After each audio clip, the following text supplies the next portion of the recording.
নমস্কার, সকলকে স্বাগত জানাচ্ছি আমার নতুন একটি ট্রাভেল ব্লগে। তো লাস্ট উইক আমরা গিয়েছিলাম হচ্ছে মাইসোর। এবার আমরা ভেবেছিলাম মাইসোরে একদিনে যতটা সম্ভব হয় কভার করে আসব, সেই মতো আইটিনারি বানিয়েছিলাম। প্রথমে যাব ফিলোমিনার চার্চে, যেটাতে এখন আমি আছি আর যেটার ভিডিও তোমরা এখন দেখছো। তারপর যাব বার্ড সেঞ্চুরিতে বা করঞ্জি লেকে, অ্যান্ড তারপর যাব হচ্ছে মাইসোর প্যালেসে। আর সর্বশেষে মাইসোর পাক তো নিতেই হবে, সেটা না নিয়ে তো আসা যাবেই না। তো সেই মতো প্ল্যান করেই আমরা সকাল সকাল বেরিয়ে পড়লাম। এইবার প্রথমেই যেখানে আসলাম সেটা হচ্ছে ফিলোমিনাস চার্চ। তো সানডে ছিল, ওখানে প্রেয়ার্স হচ্ছিল, একটুখানি প্রেয়ার দেখলাম। একটুখানি ঘুরে ঘুরে দেখার পর এখন বেরিয়ে পড়লাম বার্ড সেঞ্চুরির উদ্দেশ্যে। তো বার্ড সেঞ্চুরিতে যেতে যেতে ভাবলাম যে রাস্তাতে যে ব্রেকফাস্টটা আছে সেরে নিই। এবার এখানে একটা দারুণ একটা ব্রেকফাস্ট করলাম হাল্লি মানেতে। তোমরা যদি কখনো মাইসোর হাইওয়ে দিয়ে আসো অবশ্যই ওখানে টেস্ট করবে ওদের ঘি রোস্ট মশালা দোসা, ভীষণ ভালো খেতে। পার্টিকুলারলি আমি আগে কখনো ঘি রোস্ট মশালা দোসা খাইনি, তো আমি প্রথমবার খেয়েছি, অ্যান্ড ওর্থ ইট, খুব ভালো খেতে। অ্যান্ড তারপর তো এই তো চলে আসলাম এখন বার্ড সেঞ্চুরিতে। এবার বার্ড সেঞ্চুরিতে আমি ভেবেছিলাম বোটিং করব, স্পেশালি ওইটার জন্যই আসা। ভেবেছিলাম বার্ড সেঞ্চুরি বা করঞ্জি লেক, যেটা প্রথমেই বললাম। তো করঞ্জি লেক না গিয়ে ভাবলাম বার্ড সেঞ্চুরিতে যাই, বোটিং করব। বাট আনফর্চুনেটলি এত সকালে আমি এসেছি যে তখনও বোটিং স্টার্ট হয়নি। বাট বার্ডস দেখেছি যতটা দেখার কথা ছিল। হয়তো বোটিং করলে আরেকটু ভালো ডিপলি দেখতে পারতাম। আর বার্ড সেঞ্চুরিতে কিন্তু ওয়াচ টাওয়ারও দেওয়া আছে, ওয়াচ টাওয়ারে উঠেও তোমরা ভালো করে দেখতে পারো। তো পুরো বার্ড সেঞ্চুরির যে এলাকাটা ছিল ওটা ভালোভাবে ঘুরে ঘুরে দেখলাম। একটুখানি 1 ঘন্টা মতো টাইম স্পেন্ড করে বেরিয়ে পড়লাম, কেন কি এখনও আমার মাইসোর প্যালেস দেখা বাকি আছে। প্যালেস আমি আগেও দেখেছি, বাট ভেতরে গিয়ে কখনো দেখা হয়নি। তো সেটা আমি আজকে কভার করবই, ওটাই ভেবে এসেছি। তো তার আগে চলো একটুখানি আখের রস খেয়ে নেওয়া যাক। আসলে মাইসোর আসার পর আমি আশেপাশে এত আখ গাছ দেখতে পাচ্ছি, আর এখানে এত আখের রস বিক্রি হচ্ছে যে নিজেকে না আর আটকে রাখা যাচ্ছে না। সো এটা তো টেস্ট করতেই হবে।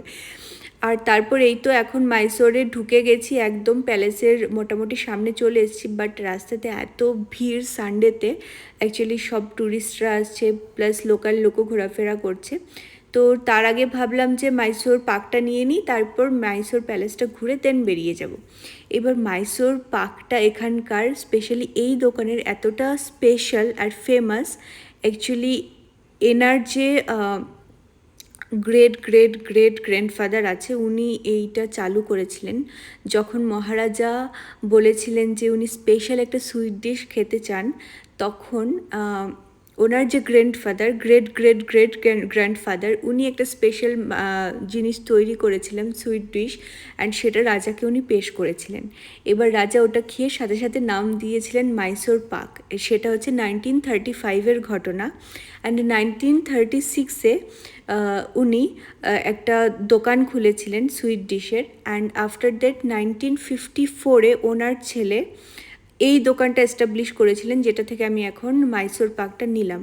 তো তোমরা যদি কখনো মাইসোর ভিজিট করো আর মাইসোর পাক নাও, তাহলে প্লিজ এই দোকানটায় থেকেই নিও। আমি এই দোকানটার মাইসোর পাক আগেও খেয়েছি, অথেন্টিক মাইসোর পাক, অ্যান্ড এত টেস্টি মাইসোর পাক আর কোথাও আমি সত্যি খাইনি। তো ওখান থেকে বেরিয়ে মাইসোর প্যালেসের ভেতরটা পুরো দেখে নিলাম। তারপর হচ্ছে চলে আসলাম লাঞ্চ করতে, লাঞ্চ করেই বেরিয়ে পড়বো।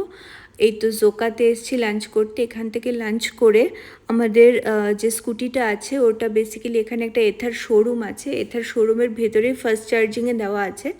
তো এই যে এখানে ফাস্ট চার্জিং হচ্ছে, বাস আর 2 মিনিট পরেই আমরা বেরিয়ে পড়বো হচ্ছে বাড়ির উদ্দেশ্যে। তো এই তো বেরিয়ে পড়েছি হাই রোড দিয়ে, সার্ভিস রোড দিয়ে আসছি, যেহেতু মাইসোর হাইওয়েতে কিন্তু টু হুইলার যে ভেহিকেল সেগুলো অ্যালাউড নয়। তো আমরা সার্ভিস রোড দিয়েই আসছি। এবার এখানে হচ্ছে এটা আমাদের ফার্স্ট স্টপ, যেখানে এথারকে চার্জ করা হচ্ছে for the first time after starting the journey from Mysore.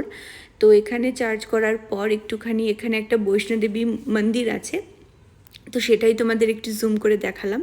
এখান থেকে চার্জ করার পর প্রবাবলি আর 1 থেকে 2 বার হয়তো মাঝখানে একটুখানি চার্জ করতে হবে। তো এটা হচ্ছে আমাদের সেকেন্ড পয়েন্ট যেখানে চার্জ করছি। আর এখানে আমরা টেস্ট করেছিলাম হচ্ছে চিকেন তন্দুরি, যেটা ভীষণ ভালো ছিল। আর এখান থেকে বাড়ির উদ্দেশ্যে যাত্রা শুরু করলাম।